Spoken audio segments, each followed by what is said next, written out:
ChristusWay, 33-day Fatima Marian consecration. The Fatima Marian consecration is an act of consecration requested by the Virgin Mary to Sister Lucia at Fatima. This consecration involves a 33-day preparation period, followed by a formal act of devotion and entrusting oneself to Mary's care for peace and the conversion of sinners. This 33-day consecration serves as a Marian retreat where participants dedicate themselves to living out Mary's requests at Fatima, culminating in the consecration itself. Message of Our Lady of Fatima. My dearest children, I come to offer you my greatest gift, to give you my love in a most special exchange, my heart for yours.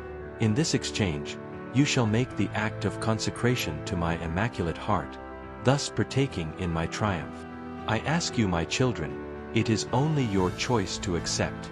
Benefits of Fatima Marian consecration. Fatima Marian consecration is the act of exchanging our heart with Mother Mary's heart. The windows of the soul are opening in the heart.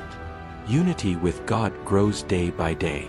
Our impurity is transferred to God. The soul is filled with the divine presence that it longs for. Thus, peace fills the heart and begins to flow into the surroundings. Consecration to Mary provides an opportunity to accept Mary as a mother. This act involves dedicating oneself completely to Jesus through Mary, committing one's life and possessions to her guidance and intercession. Our Lady reminds us of the purpose of the consecration.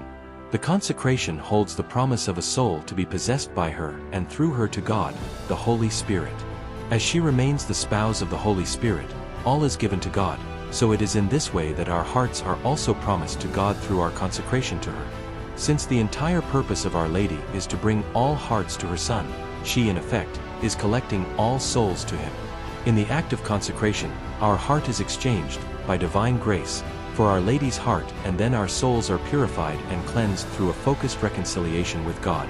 When the soul comes into union with Our Lady, the desire to imitate her becomes the purpose of this union. The heart is brought to the level of purity required for the heart to correspond with the imitation of Our Lady, thus bringing about the necessary spiritual atmosphere for the exchange of hearts to occur. In this imitation, our heart is pulled by a force of desire so that it can be met on the other side by God for the exchange. The act of consecration is a spiritual communion with Jesus through the heart of Our Lady.